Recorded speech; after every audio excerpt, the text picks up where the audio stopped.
Dancourt et je suis absolument ravie d'animer cet atelier sur la place des femmes seniors en entreprise. Et nous allons voir de quelle manière les femmes seniors en entreprise sont impactées. Est-ce que vous postuleriez à un emploi qui exige de vous que vous soyez dynamique ou digital native? Si vous avez plus de 40 ans, vous ne vous posez peut-être même pas la question. Et jusqu'à très récemment, la génération X semblait se porter absolument à merveille, mais la discrimination liée à l'âge est bel et bien active et l'exode des travailleurs les plus âgés durant la pandémie pourrait être davantage dû à un grand dépoussiérage plutôt qu'à une grande démission. Et voilà en quelques lignes la grande question de l'employabilité des plus de 50 ans qui était posée par le Financial Times dans un de ses très récents articles. Et si l'interrogation, bien sûr, se pose pour tous, elle se pose tout particulièrement pour toutes les femmes de plus de 45 et 50 ans qui cumulent tous les handicaps. L'âge, bien sûr, mais qui se double en général d'une grande part de sexisme. Et les femmes, on le sait, ont l'apanage des carrières hachées qui donnent en bout de course des écarts de pension à la retraite de l'ordre de 40% par rapport aux hommes. Alors sortir de l'invisibilité n'est pas juste une question d'ego, c'est une priorité pour ne pas continuer à faire de cette génération une armée de femmes précaires d'ici quelques décennies et nous allons tenter de répondre à tous les enjeux ou en tout cas de dessiner des pistes pour savoir comment sortir les femmes de cette invisibilité et leur redonner toutes leurs compétences et leur place dans la société, tout particulièrement dans l'entreprise. Bienvenue chez Epoca et bienvenue à tous et à toutes derrière vos écrans. Nous avons discuté de ce sujet avec nos deux invités. Je vais commencer par Sophie Fesneau. Sophie, vous avez travaillé 15 ans dans une agence dans la pub et dans le digital, et puis vous avez été chez Terrafina, qui est un média digital, et start-up de conseil aux entreprises dans le pilotage de leur politique de mixité. Vous avez notamment abordé toutes les questions de féminisation des instances dirigeantes, des métiers techniques, la lutte contre le sexisme ordinaire, l'empowerment, ou l'empouvoirment en bon français, le mentoring, la mise en réseau des collaboratrices. La liste est très longue. Aujourd'hui, vous occupez une place extrêmement importante pour toutes les femmes de plus de 45 ans. Vous êtes déléguée chez Force Femmes, l'association qui accompagne les femmes de 45+, au chômage, dans leur parcours et leurs projets professionnels, que ce soit, vous nous direz, dans le salariat ou dans l'entrepreneuriat. Et en même temps, vous contribuez à la lutte contre la plupart des stéréotypes liés à l'âge dans le monde du travail. Isabelle Bouin, je suis ravie de vous accueillir également. Pendant 15 ans, vous avez formé beaucoup de publics en entreprise, en recherche d'emploi et aux nouvelles technos, au sein de plusieurs organismes de formation. Puis pour les 20 années suivantes, vous avez managé des équipes de tous âges, et c'est important, notamment au sein du Futuroscope. Vous avez été responsable de formation et également vous êtes membre du COMEX. Puis chez CWT, vous étiez directrice des opérations Sud-Est et responsable de la qualité et de l'expérience client. Et depuis 5 ans, vous avez switché, on peut dire ça comme ça. Vous êtes consultante en organisation et transformation des entreprises. Et vous développez des activités bénévoles au sein d'une association qui s'appelle Abara Provence, et dont la mission est de booster des femmes et des hommes cadres qui voudraient bouger, changer de poste et pourquoi pas de vie professionnelle. Et puis, pour parfaire ce parcours, voilà, en 2021, pour lutter contre la faible représentation des femmes dans la tech, vous participez à un programme de formation certifiante qui s'appelle Women Coders et vous devenez web concepteur développeur avec le Wagon à Marseille et avec 15 autres femmes, vous avez activement fait progresser leur nombre dans la tech. Donc je suis absolument ravie de vous avoir toutes les deux et en fait on a une étude qui a été faite et avant de vous poser la première question, cette étude a été faite aux États-Unis par une entreprise qui s'appelle Rebrand Strategy et qui a lancé une série de 60 entretiens et a interrogé plus de 750 femmes de la génération Y, qu'on peut dire en fait des femmes à partir de 45-50 ans, les femmes actives. Et cette étude dit clairement que les femmes de la génération X ont une cible dans le dos depuis des décennies et que malgré tous les efforts et le travail et leur succès, elles sont continuellement dépeintes comme stressées, paniquées, comme des femmes vieillissantes qui perdent et aussi leur apparence, leur dignité, leur joie de vivre et dans certains cas leur esprit. La description est quand même costaud. Hein. C'est dans l'étude. C'est des conclusions de l'étude. Et l'étude dit il s'agit d'un stéréotype dur, oui, on peut dire que dur est un mot léger quand même, qui est activement renforcé par les entreprises et les médias. Donc voilà pour le constat. Donc ma première question, est-ce que les femmes en entreprise ont une date de péremption? Et peut-être, Sophie, on vient de voir un certain nombre de stéréotypes. Est-ce que ces biais qui sont à l'œuvre côté entreprise, est-ce que ces biais sont réels? Et est-ce qu'on retrouve aussi ces biais intégrés par les femmes elles-mêmes?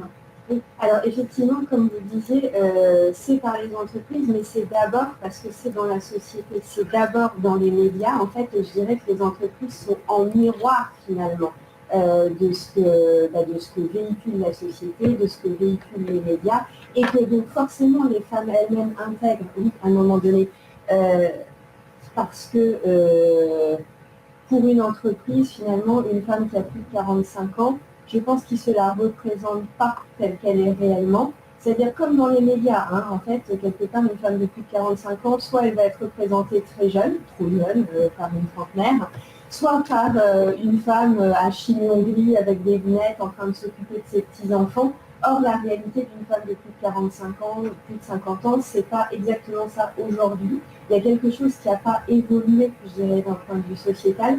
Moi, je suis une femme de plus de 45 ans, ça m'est arrivé dans des entreprises où j'étais, d'entendre des managers dire on ne va pas recruter une femme de plus de 40 ans, même pas 45, sans réaliser que j'en étais une moi-même et qui s'adressait à moi en parlant de ce sujet. Donc c'est quand même assez fort. Ça prouve bien en effet qu'il y a un décalage entre la réalité et ce que les entreprises perçoivent, pour le coup. Et globalement, quand ils intègrent une femme de plus de 45 ans, ils s'aperçoivent souvent en fait que ces freins n'existent pas forcément, sous réserve bien sûr d'avoir mis en place des modes de management qui permettent de les intégrer, parce que c'est certain que si à un moment donné on intègre une femme avec des personnes de moins de 20 ans, leur représentation descriptive même de l'entreprise, du rapport au travail n'est pas la même. Je rentre dans des stéréotypes quand je dis ça, mais enfin quand même en tendance générale c'est un peu vrai. Le rapport vie privée, vie professionnelle pour quelqu'un de 20 ans n'est pas le même que pour quelqu'un de 50 ans. L'investissement n'est pas le même. Comment dire, la façon d'envisager un travail bien fait n'est pas la même. C'est-à-dire que quelqu'un de plus de 20 ans, en tendance, on va voir qu'il y a effectivement une capacité à switcher d'un sujet à l'autre et d'être très à l'aise dans cette façon de fonctionner. Quelqu'un de plus de 50 ans, en tendance, va préférer être sur un sujet, voir loin, le faire avec rigueur. Et donc les deux se complètent énormément. On le voit nous dans les équipes de force femmes, où en fait on a des gens de 20 ans, de 30 ans, de plus de 45, de plus de 55, et où effectivement ces choses se composent pour qu'on ait à la fois une agilité et une capacité à voir loin et à tenter des transformations. Ouais, c'est un sacré sujet et Isabelle, d'ailleurs, ce sujet de la visibilité au vu du parcours que j'ai énoncé, vous ne l'avez pas tellement ressenti à titre forcément personnel, mais est-ce que vous diriez aussi que cette question de l'invisibilité, elle est, je dirais, universelle dans une entreprise? Est-ce qu'il y a aussi une position qu'on occupe dans l'entreprise qui peut faire que cette invisibilité est plus ou moins grande? En gros, est-ce que si vous êtes dans les COMEX, vous serez beaucoup moins invisible que si vous êtes quelqu'un qui va bosser, je dirais, à un stade où vous seriez non cadre, par exemple? Alors moi, ce que j'ai pu constater, c'est vrai que dans les top hiérarchies, je dirais que les femmes qui se sont hissées à ce niveau-là, je ne dirais pas qu'elles sont devenues des hommes, mais non, je ne le dirais pas. Mais elles ont acquis un certain nombre de codes qui font partie des codes masculins et qui font partie des codes en fait des hauts niveaux de hiérarchie. Mais derrière tout cela, plutôt qu'en dessous, derrière toute cette façade des hauts de la pyramide, nous avons en fait une grande masse de femmes qui sont employées, agents de maîtrise, cadres, je dirais, avec la strate cadre débutant. Et du coup, toutes ces strates-là, nous avons là, et moi j'ai travaillé dans des entreprises qui étaient déjà très genrées, c'est-à-dire chez Carson Wagon, il y avait 80% de femmes, avec des conseillères voyage qui étaient surtout des femmes avec les salaires d'appoint. Et du coup, les agents de maîtrise, les chefs d'équipe étaient en majorité effectivement des femmes. Mais du coup, hop, on arrivait au CEO, enfin, au niveau encadrement supérieur, où là, le nombre d'hommes était plus grand. Et je dirais que ces femmes-là, que ce soit employées, agents de maîtrise ou cadres débutants, on souffre parce que c'est un réservoir pour, je dirais, alimenter le haut de la pyramide. Et en réalité, les tuyaux ne sont pas connectés. C'est-à-dire qu'en fait, de cette base-là, qui n'est pas formée à la prise de parole en public, qui n'est pas formée avec des nouvelles technologies, donc effectivement, après on dit, ah non, elle est mémère, elle a plus de 45 ans, c'est même pas de servir de schlatt. Bon. Mais non, ça ne va pas. Elle ne sait pas servir d'eux. Celui qui dit ça, ou celle qui dit ça, porte la responsabilité de n'avoir pas anticipé la préparation de son collaborateur. Alors, effectivement, il y en a qui s'y mettent automatiquement, mais est-ce que c'est ça la formation continue? Donc, je dirais que tout ce public employé agent de maîtrise cadre a besoin qu'on leur donne du PEPS, qu'on croit en elle, bien avant 45 ans, pour que passé 45 ans, ça ne devienne plus un mur de briques qui va prendre feu au soleil de l'ignorance. J'avais un exemple à donner.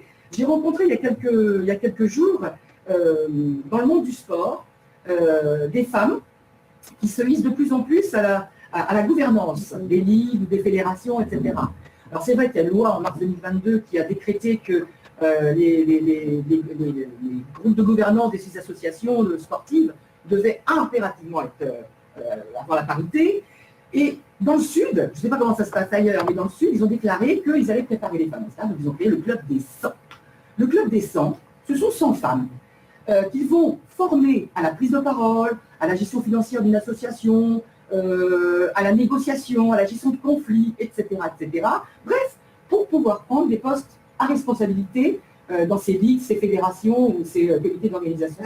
Alors c'est très intéressant parce que vous parlez du rôle des associations et Sophie en est un exemple majeur. Alors on pourrait se demander, mais pourquoi ce n'est pas le job des entreprises? Alors où sont les réticences des entreprises? Isabelle, vous nous avez dit que vous étiez dans des secteurs très genrés. Est-ce que vous avez été confronté à ce type d'a priori irrégulier et surtout, comment vous les avez combattus? Alors, moi je sais que dans ces entreprises, dans les entreprises genrées ou pas genrées d'ailleurs, à un moment donné, il va y avoir des propositions qui peuvent être faites aux femmes. Elles en reçoivent pour aller sur des missions passionnantes, etc. Je pense que si l'entreprise pose des freins, proposer des missions aux femmes de plus de 45 ans. Je pense aussi que nous avons, nous femmes, une part de responsabilité dans le fait de s'interdire de les accepter parce que ah ouais, mais j'ai rentré tard, les enfants, qu'est-ce que je vais faire, etc. Ah ouais, mais attention, Gérard, j'avais promis, je ne rentrais pas tard ce soir, que j'aurais fait des courses. Je caricature volontairement. Mais à un moment donné, on se pose aussi ses propres... On a créé son organisation. Et moi, je me souviens qu'à certaines missions, on me dit, bon, Isabelle, est-ce que vous voulez faire partie du groupe Lean Management, Six Sigma? Je dis, bien sûr, ça m'intéresse. Donc, vous partez la semaine prochaine, 7 jours à Madrid, ce sera tout en anglais. Oh yes, of course, my dear.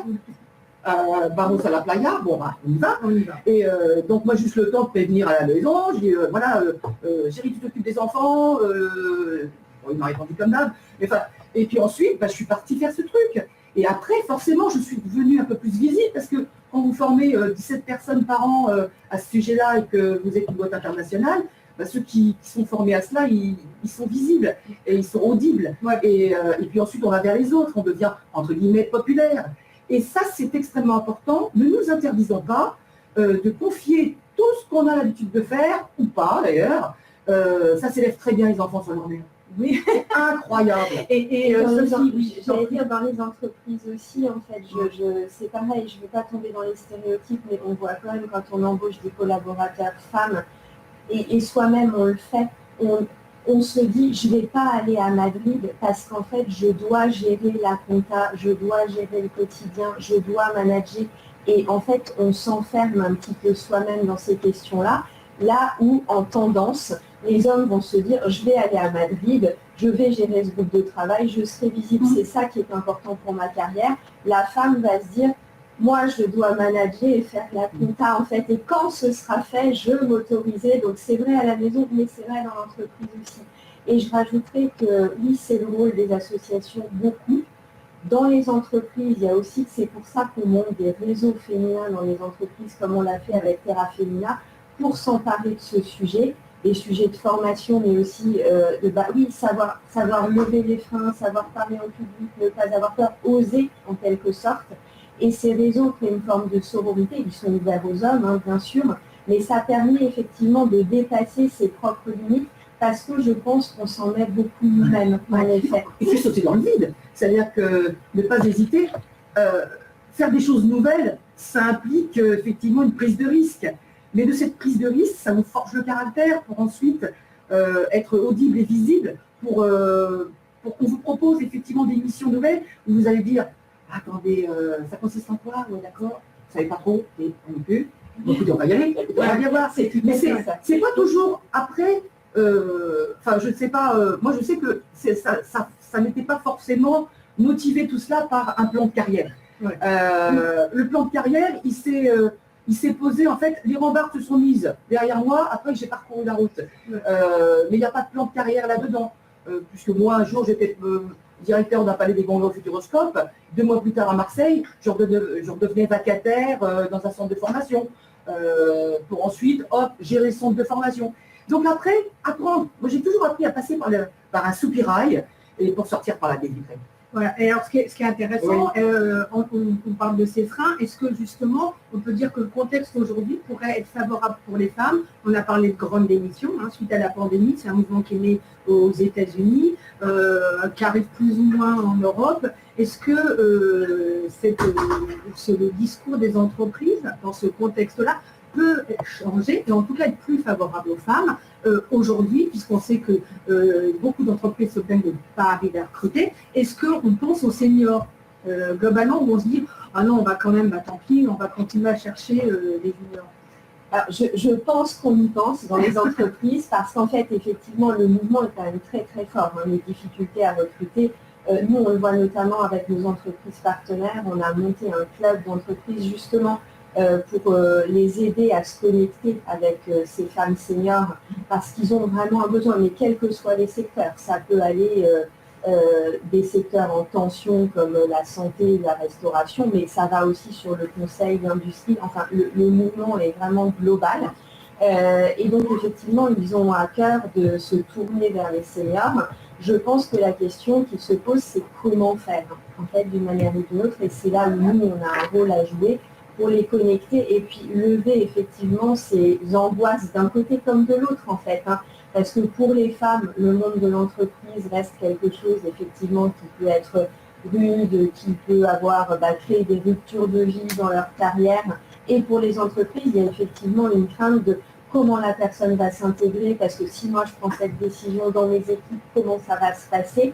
Donc je pense qu'il y a un petit peu à s'apprivoiser de part et d'autre et c'est le rôle qu'on essaye de jouer, notamment en mettant des interfaces peut-être plus sur mesure. C'est-à-dire que jusque-là, on faisait des job dating avec 20 entreprises et toutes les femmes qui voulaient venir et en fait, il en sortait pas forcément grand-chose concrètement en termes de recrutement ou en termes d'échange.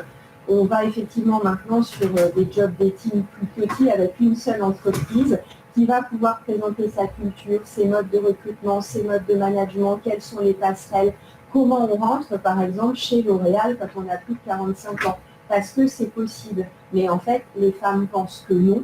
C'est des entreprises où on rentre à 20 ans et c'est fini. Si on n'est pas l'Oréalien, on n'ira jamais. Et L'Oréal se demande aussi d'une manière ou d'une autre comment faire pour que la mayonnaise prenne. Et c'est ce rôle qu'on joue. Et je pense qu'effectivement, ça demande d'avoir des intermédiaires, en effet, qui soient associatifs ou autres, hein, pour le coup, mais qui aident de part et d'autre à créer cette connexion et à voir l'entreprise et les femmes seniors telles qu'ils sont, parce que je pense qu'il y a des mythes et des fantasmes de part et d'autre. Alors justement, Sophie, ce qui est intéressant, c'est que souvent on entend dire que le middle management serait plutôt occupé par des trentenaires, 30-35 ans, et à un moment donné, on dit, est-ce qu'il y a un problème de communication, c'est-à-dire qu'on se dit que parfois, les managers peuvent se poser la question de comment je m'adresser à quelqu'un qui, en gros, pour être ma mère, hein, parfois. Est-ce que c'est un souci? Puisque moi, au sein de mon média, j'ai interviewé une femme qui avait 50 ans, et en entretien, on lui a dit, mais est-ce que je peux vous appeler mamie? C'est d'une violence. Alors, je ne vous dis pas qu'il a été très. Je ne connais pas le nom de l'employeur, mais je pense que d'abord, il n'était pas exactement par un recruteur. Et dans mes équipes, hors toute légalité, mais est-ce que, ce qui a été énoncé, est-ce que ce n'est pas quelque chose aussi qui est fortement pensé? Est-ce qu'il n'y a pas uniquement un problème de compétence, il y a un problème, je dirais, de savoir-être? Comment on mixe les générations finalement et comment on fait entre deux générations, par exemple les millennials et ces femmes? Alors sans aller jusque-là, où effectivement, bien sûr, bon, là, mais en effet, oui, il y a forcément un problème. En tout cas, il y a quelque chose à gérer, effectivement, pour que les choses se fassent. Parce que je pense qu'une femme de plus de 45 ans va s'inquiéter d'avoir un manager de 34 ans qui n'aura pas effectivement la même mesure ou la même vision de ce que doit être un travail bien fait, tel qu'il attend. Donc déjà, il faut se comprendre sur ça. Mais je pense que le manager a aussi effectivement, sans tomber là, dans ce qui s'est passé dans cet entretien, des craintes effectivement de savoir comment demander les choses, comment s'adresser à la personne, puisqu'il y a quelque chose forcément de pas naturel dans une entreprise, et puis le nombre fait aussi. C'est-à-dire que dans une entreprise du digital, par exemple, tout le monde a moins de 30 ans. À un moment donné, c'est vrai, effectivement, c'est une réalité que pour le manager se dire « moi, je vais prendre quelqu'un de plus de 45 ans et ça va être à moi de gérer en fait que les choses dans mon équipe se passent bien », je pense qu'en effet, les managers ont besoin d'être accompagnés sur ces sujets, en fait, pour le coup. Mais de même qu'un manager qui aurait une soixantaine d'années aurait probablement besoin d'être accompagné pour savoir comment gérer une équipe de vingtenaires, pour le coup. Les choses ne se font pas toutes seules. Et effectivement, les entreprises peuvent être favorables à des embauches de seniors et les RH également. Et après, le manager se retrouvait tout seul dans une situation où, par exemple, la mayonnaise ne prend pas et où il n'a pas les outils. Donc, je pense qu'il y a un vrai besoin d'accompagnement, de sensibilisation, de formation sur le manager, mais même sur les équipes, à l'intergénérationnel, en fait, à finalement, de façon plus large, comment je collabore avec quelqu'un qui n'est pas forcément câblé exactement comme moi. Ça peut être sur l'âge, mais ça peut être aussi, on n'a pas tous les mêmes biais cognitifs, et je pense que de façon plus large, à aujourd'hui dans les entreprises, comment je collabore avec des gens qui sont différents de moi et pas forcément un sujet très très bien traité jusque-là, en fait. Oui, c'est extrêmement important. Et Isabelle, quand on parle de gestion de ces femmes seniors, est-ce que aujourd'hui, de votre expérience, vous diriez que le plus important finalement, c'était de mettre en valeur ce qu'on appelle les soft skills, c'est-à-dire toutes les compétences comportementales, puisque les compétences techniques, on est supposé les avoir acquises, en tout cas, même si on verra, il y a des problèmes de formation et de poursuite de formation. Mais est-ce que cet aspect-là, il n'est pas peut-être aussi important? Alors, il est devenu important peut-être, mais pas tant que cela. C'est-à-dire qu'en fait, les compétences restent là. L'aspect aussi et la fantasmagorie autour du vieillissement, la maladie, la mort, gna gna gna. Et la femme de plus de 45 ans illustre, représente un petit peu des craintes des hommes, mais aussi des femmes. Pour reprendre cette histoire du recrutement dans les entreprises, est-ce que les femmes seniors vont pouvoir être recrutées plus aisément? Est-ce que les entreprises sont prêtes? Est-ce que la culture évolue assez vite? Je pense que la culture n'évolue pas assez vite parce que l'éducation, on a peut-être une génération de retard, il faut les prendre à la naissance pour que la culture du blé donne effectivement derrière la famille du pain. 2, en termes de recrutement dans les entreprises, je pense que ils sont confrontés à des outils très performants qui sont pas forcément toujours bien utilisé. Je généralise et je ne cite pas de cas particulier. Tout ce qui est lié, par exemple, à la GPEC, la gestion prévisionnelle des emplois et carrières. Mon magie. Mais derrière, qu'est-ce qu'il en est?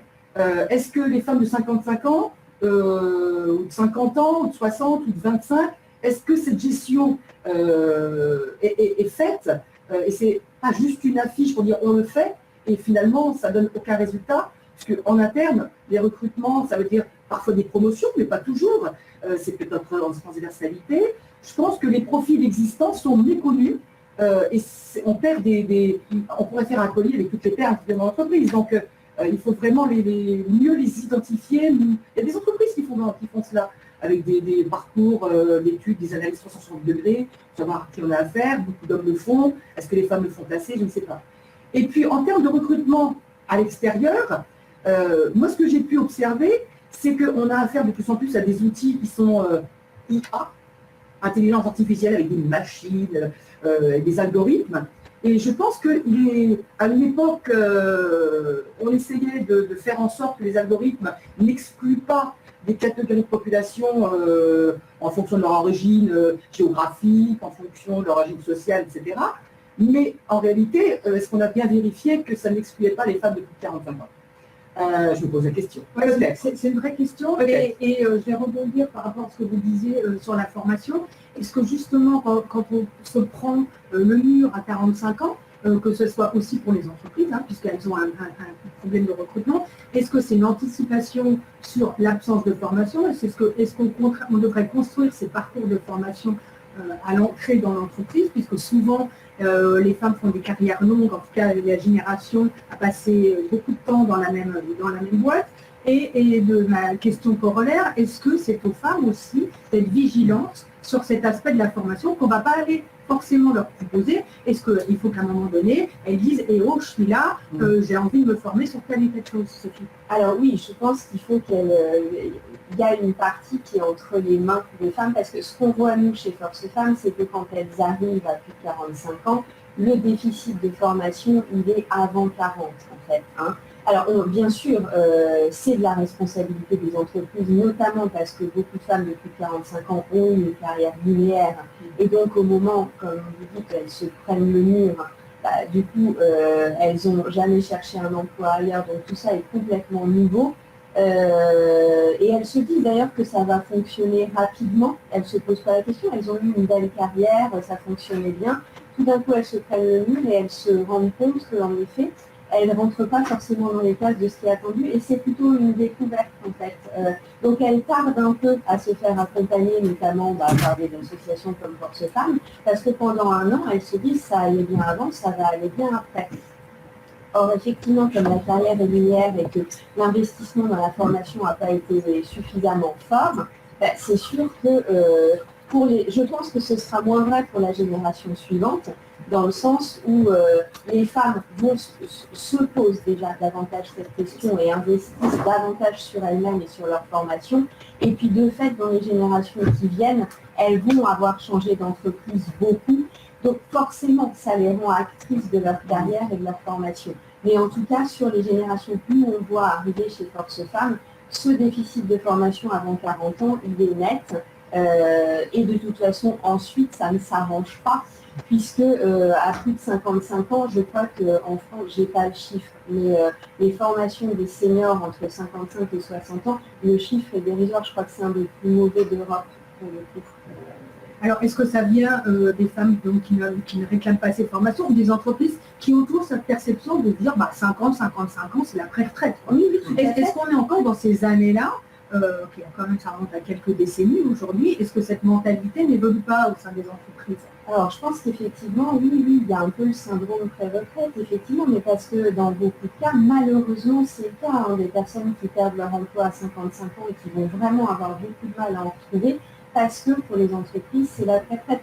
Et ceux qui arrivent à rester, et je pense qu'il y a une vraie question aussi pour les entreprises de maintenir dans l'emploi, en fait, les seniors, avant de se demander comment ils en retrouvent, parce que d'une manière ou d'une autre, c'est comme ça qu'on pourra faire évoluer les choses.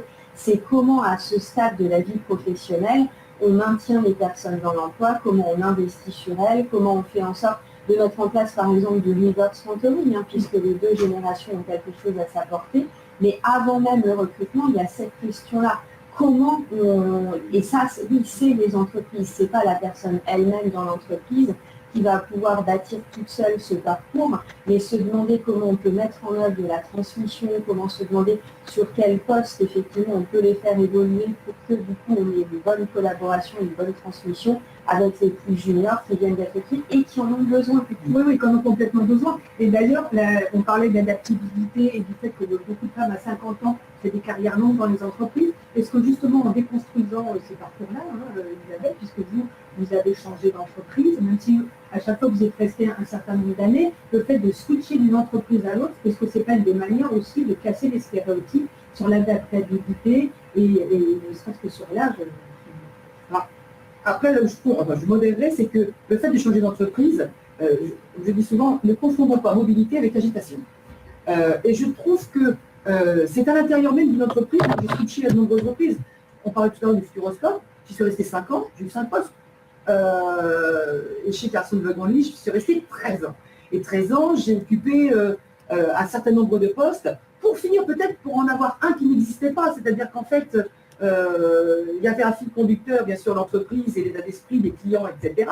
Mais après, je bondissais effectivement sur des missions très différentes qui n'avaient rien à voir avec mon titre. En était-il un d'ailleurs, je ne sais pas. Mais c'était des missions qui primaient sur un poste ou un plan de carrière. Et du coup, en termes de mobilité, je pense que c'est dans l'entreprise, aider les femmes. On parlait de formation à l'instant, et Sophie, vous disiez que les femmes de plus de 45 ans, enfin, je dis 50 et 55, de plus de 45 ans, on ne les envoyait plus en formation, on ne leur proposait plus de formation, ou elles n'y pensaient pas non plus. Je pense que la formation étant considérée comme une sorte d'investissement. Alors, il faut absolument le retour sur investissement. On se dit, là, c'est une personne, elle va partir à la retraite dans 10 ans ou dans 5 ans, donc je ne vais pas investir la formation qui peut coûter cher, effectivement. Sauf que les jeunes, du coup, l'investissement, il est aussi risqué, puisque avec le zapping, ils ne resteront pas forcément sitôt formés. Donc, il faut repenser ce schéma-là et partir aussi, il faudrait faire un constat. Aujourd'hui, est-ce qu'on a une pyramide des âges des entreprises, avec en face de chaque phase, ou chaque tranche d'âge, le taux le taux de formation en nombre d'heures et en nombre de personnes. Ce serait extrêmement intéressant. Et cette mobilité, elle ne sera possible que si on amène les femmes à des formations et, bien entendu, si les femmes provoquent un peu de destin. Parce que une formation, aujourd'hui, que vous ayez 20 ou 70 ans, rien ne vous empêche d'aller sur Internet, faire un MOOC sur tel sujet. Moi, j'ai appris les macro-commandes Excel comme ça pour rendre service ensuite à des collègues, pour leur apprendre. Mais il y a plein de choses qu'on peut apprendre. N'attendons pas de dire on a proposé une formation aux États-Unis. Mais attends, on n'est pas au resto. Prends ta vie en main. Si tu as besoin d'une formation, c'est quantifie ton besoin, formule-le et en avant tout. Sophie? Alors, ça rejoint, tout à l'heure je disais, les entreprises ont besoin de sensibiliser les managers et les collaborateurs à l'intergénérationnel. Nous, de notre côté, chez Force Femmes, on essaye aussi du coup de les aider à oser, à prendre confiance en elles et à se mettre dans cette posture que vous décrivez justement. Parce qu'on voit encore trop souvent effectivement des craintes et des attentes dont elles ne se saisissent pas par peur, en fait, pour le coup. Et que ce soit sur de la confiance en soi, mais aussi de la confiance en soi, par exemple, vis-à-vis des outils informatiques. Il va y avoir une peur presque irrationnelle, puisque ces femmes, quelque part, d'une manière ou d'une autre, communiquent avec leurs enfants sur des outils digitaux, mais quand on rentre dans les outils sur le monde professionnel, la crainte de ne pas être à l'aise en Zoom, la crainte de ne pas savoir partager le document, la crainte de ne pas savoir gérer cet agenda partagé, elle devient aussi un petit peu fantasmée. Et donc, c'est au-delà même de la maîtrise des outils, c'est dans la posture, le fait d'avoir confiance en soi et de continuer d'oser. Et cette confiance, c'est sûr qu'elle est érodée par les entreprises aussi. Ce n'est pas les femmes toutes seules qui se mettent dans cette position-là, mais on se doit aussi de les aider à en sortir pour qu'elles redeviennent actrices, effectivement, de ce destin-là dans l'entreprise. Alors, est-ce que 50 ans, il y a plusieurs cas de figure. Est-ce qu'on continue une carrière au sein d'une entreprise où est-ce qu'on se lance, on va dans l'entrepreneuriat et qu'est-ce que vous faites chez Force Femmes pour accompagner ces femmes qui peut-être à un moment donné se disent que c'est peut-être le moment de faire le grand saut. Alors, je dirais qu'il y a deux cas de figure. Il y a effectivement celles qui vont se tourner vers l'entrepreneuriat et notamment en région parce qu'elles s'aperçoivent qu'elles sont dans une voie de garage et qu'elles n'arrivent pas à retrouver un emploi salarié. Par exemple, si j'ai été DIRCOM à Mâcon et qu'il y a une seule entreprise, non mais voilà, cette réalité-là existe et donc du coup se pose la question de soit je me reforme à complètement autre chose. Et donc là, je digresse, mais je dirais que attention, il y a formation et formation. On voit beaucoup de fausses promesses actuellement sur vous allez vous former pour être RH, vous allez vous former pour être community manager. Mais qu'est-ce que ça veut dire dans la réalité d'une entreprise? Quelqu'un qui a 50 ans, qui aura fait une formation de 6 semaines, non, il ne va pas devenir RH ou community manager sans expérience dans le domaine en rentrant dans une équipe où les gens sont en train d'apprendre à 22 ans ces mêmes sujets. Donc je dirais formation, oui, mais en tout cas, plutôt quand même formation un peu plus longue et elles ont aussi peur souvent d'y aller sur des plus longs, alors que globalement, c'est ça qui permettrait qu'elles se positionnent dans la pyramide de l'entreprise sur des postes de management sur un nouveau sujet. Et donc voilà, ça c'était la digression sur la formation. Et donc il y a celles aussi qui se lancent dans l'entrepreneuriat parce que c'est une vraie envie, ce qu'on va appeler un switch en fait. J'ai investi ma carrière dans une entreprise, ça s'arrête parce qu'il y a eu un problème ou ça s'arrête parce que j'ai envie de faire autre chose. Et c'est le moment où quand les enfants sont partis, quand les contraintes effectivement s'atténuent sur la vie familiale, la personne se dit c'est le moment de me lancer, de faire quelque chose qui me tient à cœur et de lancer quelque chose de complètement différent. Et donc nous, on est là chez Force Femmes pour les accompagner. On a des programmes sur de vidéo déco des statuts et on a lancé 2 nouveaux programmes, le programme Booster de 1 à 3 ans, parce qu'on se rend compte qu'effectivement pour accélérer et ne pas rester seul, parce que la question qui se pose beaucoup pour les femmes qui lancent leur entreprise, c'est la même que les femmes en entreprise, le côté réseautage, le côté effectivement sororité, le côté se créer un réseau d'entraide, c'est quelque chose qu'elles font peut-être moins spontanément toujours que les hommes. Donc dans nos programmes, il y a effectivement des outils, il y a effectivement comment accélérer sa boîte, mais aussi comment créer son réseau. Et on crée nous-mêmes chez Force Femmes ce réseau d'entraide pour qu'elles puissent ensuite continuer à avancer en n'étant pas seules. Et donc on a aussi maintenant un programme pour celles qui ont créé depuis plus de 3 ans, parce que ces mêmes questions aux différentes phases finalement d'évolution de l'entreprise restent vraies. Et donc il y a vraiment les questions aussi technique que le business plan, mais aussi sur l'aspect promotion et sur l'aspect créer un réseau d'alumni pour que ces femmes de plus de 45 ans partout en France soient en réseau et puissent s'entraider, puissent se poser des questions de façon spontanée et durer dans le temps sur l'évolution de leur boîte. Ouais, c'est un sacré challenge. Vous avez choisi d'aller, alors vous étiez dans des métiers très genrés, ou masculins, on va dire, et vous avez dit, on connaît le grand discours sur l'absence de femmes dans la tech, vous y êtes allé, vous avez choisi de faire cette formation de codeuse. Ça répondait à quelle nécessité, à quelle envie ou à quel besoin? L'envie de mettre à jour par rapport aux besoins des entreprises, parce que je transmettais effectivement, depuis de nombreuses années, je transmettais des savoirs tech, mais par exemple sur tableur, sur des outils comme ça, des outils de gestion de base de données. Alors c'est de la gentille, puis tout d'un coup, je m'apercevais qu'il y avait de nouveaux outils qui arrivaient sur le marché, de nouvelles mentalités, de nouvelles approches. Qu'est-ce que je peux... Alors à ce moment-là, décision à prendre. Je ferme les rideaux, je dis bon, moi je sais ce que je sais. Vu mon grand âge, je vais garder ma distance avec toutes ces nouveautés. Mais en réalité, non. Il faut que ce soit complètement pour eux et je peux leur apporter des connaissances, mais ils peuvent m'en apporter aussi ce côté effectivement plus jeune, moins jeune. Et l'histoire des sites web et le codage, on entend parler tous les jours JavaScript par-ci, qui n'est pas la même chose que Java. C'est déjà rien de le savoir, c'est important.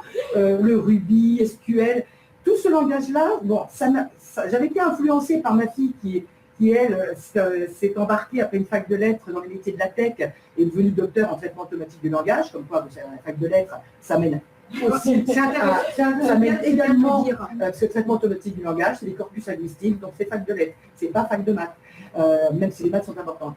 Mais du coup, cette formation-là, j'étais fière aussi de montrer à mes enfants que je restais pas à la traîne et que c'était pas en bigoudi et en peignoir derrière ma porte que je les attendais le samedi pour les gaufres. Donc, il fallait que je me bouge.